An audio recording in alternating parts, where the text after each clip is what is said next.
Nexon is known in the MMO space for being responsible for classics like Maple Story and Mabinogi. Now they're once again diving into that space with something that looks a little, well actually a lot, different from those nostalgic games. The First Descendant is their latest work that seems to combine the looter-shooter gameplay of Destiny and Warframe with the distinctly Korean designs that we've come to know from Black Desert Online and more recently Stellar Blade. Does the First Descendant have what it takes to make a name for itself in this genre? Well, let's find out. In the First Descendant, players assume the role of a Descendant, a warrior tasked with defending humanity and the Ingress content from the Vulgus. At the start of the game, you're tasked with retrieving the Ironheart, a mysterious piece of technology that possesses great power. During the mission, you come into contact with the Ironheart and start seeing visions of a being calling herself the Guide. She says that she was created to lead Descendants to Ironhearts and connects herself to your consciousness. As you come to, you realize that the Vulgus have sniffed you out. You manage to fight them off but are overwhelmed by the power of their leader, Karel. You lose the Ironheart, but you still have hope in the form of the Guide. The First Descendant manages to build quite an interesting science fantasy type world. The lore is eye-catching and leaves you wanting to know more. However, it does fall off after its captivating introduction. This tends to happen to most MMOs, or MMO Lite in First Descendant's case. The story usually tends to take a back seat as gameplay is the main focus. As such, the story missions following the introduction tend to be fairly bland and don't really give much to invest in. However, story quests are seamlessly sequenced one after the other, so you get a nice linear progression of the story while also unlocking more of the map, so it's paced fairly well in our opinion. There are also Descendant-specific story quests that dive a little deeper into who our player characters are. If you want to learn more about your favorite character and if you're looking for something to get more emotionally invested in, it's not much but it does its job. 죽다 살아났지 뭐. 내심 걱정 많이 했습니다. 안 그래요, 알파? Gameplay is the main focus, you say. Well, Mr. GameIt, how is the gameplay then? The First Descendant takes what's fun about both Destiny and Warframe into one game. If there's one word to describe the First Descendant's selling point, it has to be variety. At launch, there's a relatively large pool of Descendants to choose from, 14 to be specific, not counting the ultimate versions. The Descendants are kinda like the frames of Warframe, each has different playstyles and skill sets. Realistically, within the first few hours of the game, you'll only be able to experience 4 of them: Lepic, Ajax, Viessa, and Bunny. 5 if you're able to go really fast and pick up Freyna within a day. From our experience, the initial choices are unique enough that a player choosing one character will have a different idea of how the game plays compared to one who chose a different character.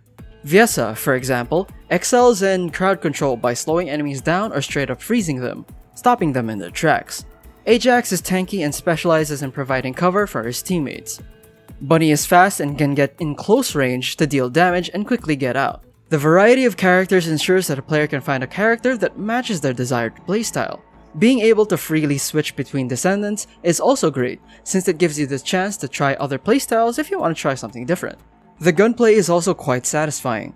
This part is what it inherits from Destiny. The guns feel crisp and punchy during gunfights. Colossi, or this game's version of raid bosses, all feel unique in both design and gameplay. Each Colossus brings a different experience to the table. It's not just a run-and-gun type thing, as each boss has different weak points, different skills, and different phases that they go through as the fight goes on. While you can play most of the game either solo or with a group, it's best to do Colossi fights with others. Fighting them solo is pretty much a slog unless you're challenging yourself or if you're powerful enough to just squash a boss by yourself. Regular missions vary from escort missions, defending an item or area for a length of time, eliminating a horde of enemies, collecting items, etc. There's enough variety in the gameplay that it won't get too tiring playing over and over to grind for mats. Okay, maybe except for the escort type missions. Those are kind of a drag to do because it's just slow and even more of a chore if you're already frustrated with not getting the material that you want.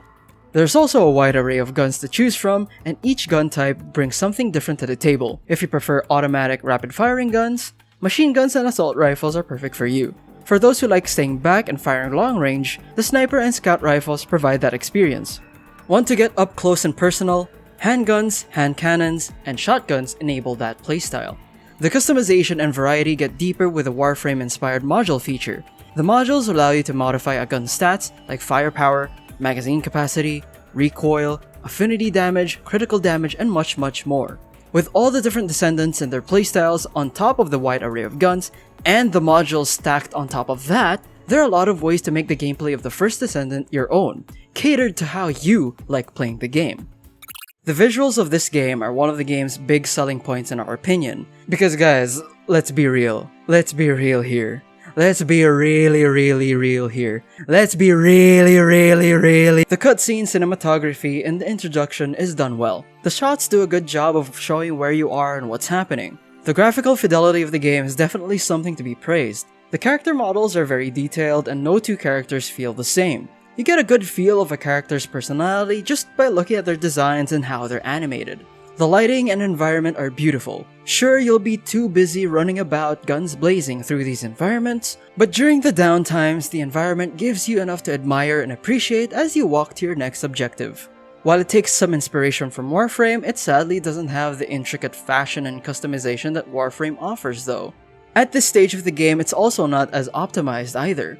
For games like this that bank on a lot of players playing and hopefully spending money on it, accessibility should be a huge priority. While it's not a huge game breaker, occasional stuttering can be seen especially during menu navigation and the transition from menu back to gameplay. This happens even if the rest of the game plays fairly well. This tells us that the devs still have room for improvement when it comes to optimizing the game.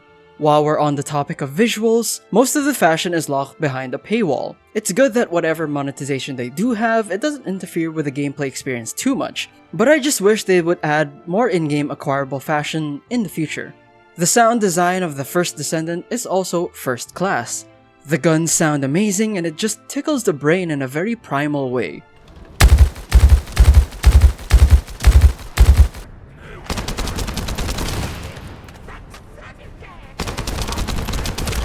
Each gun sounds and feels different, but all of them have that satisfying impact and punch that you'd want from any firearm sound effect. While the sound design is great, the voice acting could use a little work, at least for the English version. The lips are very obviously synced for the Korean voice acting and it just looks a little awkward for the English version. You seem to have something on your mind, Descendant. Is it about Alpha? I know he doesn't trust me. For my part, I would like to share all the data I have with him, but... As of launch, the First Descendant is in fairly good shape. It gives the player a lot to do, explore, and experiment with. Again, variety is the spice of this game. From the 14 Descendants, to all the mission types, to the guns and modules, this game gives you a lot to play with even in its early stages. It also doesn't engage in aggressive in-your-face pay-to-win practices. Sure, you can pay to get your hands on a certain Descendant early, but that same Descendant is also accessible for you in-game if you want to grind for them. The rest of the microtransactions are for cosmetics. It's a little sad that that's praiseworthy, but with how bad Nexon has been with their other games, it's big praise.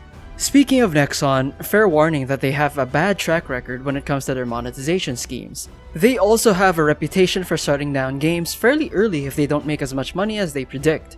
But hey, as of now, there seem to be a lot of players and a lot of them with paid skins too.